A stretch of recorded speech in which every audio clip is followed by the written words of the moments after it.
What's up, Expats? It's your commish bringing you the Week 11 Fantasy Football Recap. Starting with my team, the Southside Huskies versus the Onyx Mammoths. And not going to lie to you, Bijan putting up 30 points Sunday afternoon was a little troublesome for me.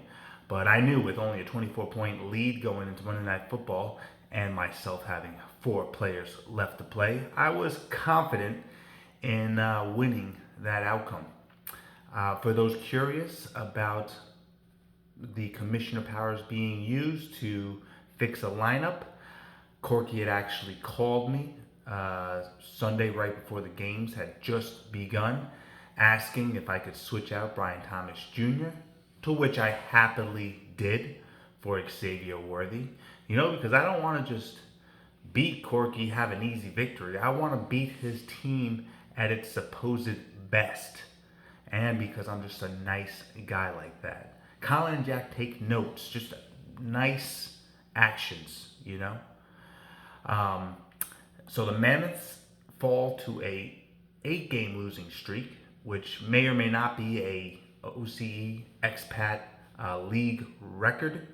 I will have to look it up later on and see if Corky now has the longest losing streak in league history. And the Huskies, we take sole ownership of the top spot in the OCE South Division. Very happy about that. And looking forward to eventually making playoffs. 3 weeks, 3 games left to go. I'm in a good spot. I like the rest of my schedule.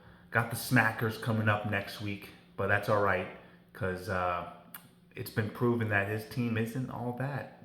Looks better on paper than it performs. All right. So, yeah.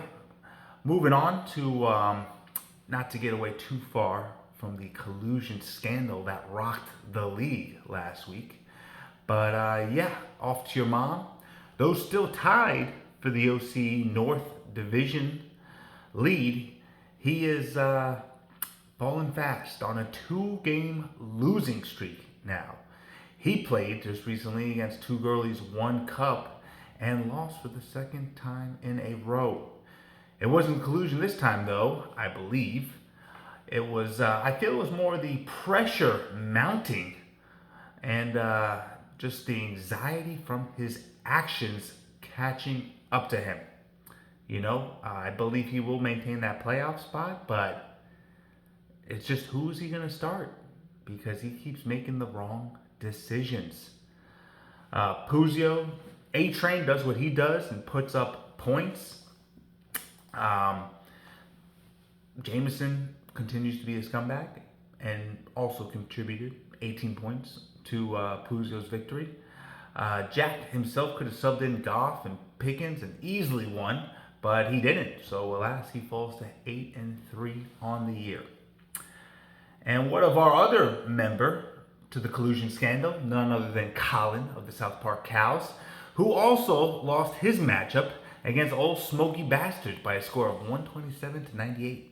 It appears that Colin needs Bucky to come back in order to finish out this playoff race to the finish. Chris now stands just 1 game back from the final playoff spot with 3 games to go. There's just no room for losing, and every game is a must-win going forward. One of those teams in the must-win category is none other than Brees Lightning, who continued their 4-game losing streak by dropping their Week 11 matchup to Team Barrett. Team Barrett, who was without Jonathan Taylor this week, relied on Josh Allen putting up a 50 spot. Him, Kenneth Gainwell, and the Steelers D all could have beat Frankie by themselves, those 3 players. But anyway, Week 12 will bring about a 1-game suspension for Jamar Chase, but Team Barrett will be getting back Jonathan Taylor, so kind of a wash there. Smackers, who were tied for first place with the OC in the OCE South Division, are now tied for 2nd place. Prior to Week 11, Johnny was right there with me, and after Lamar shit the bed against the Browns, now he's a game behind. And it wasn't always like that because Thursday night, Trayvon Henderson scored 30 points to Drake May's 18. And so Johnny had a pretty sizable lead against Antonio's Joe Ever team.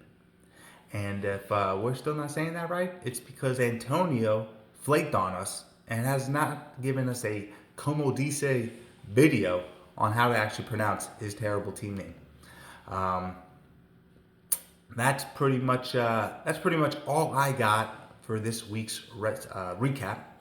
But rest assured, I'll have a league-wide collusion scandal reaction video before Thursday night football, because guess what? You know what? The other league members have spoken, and Colin, Jack, they are not happy.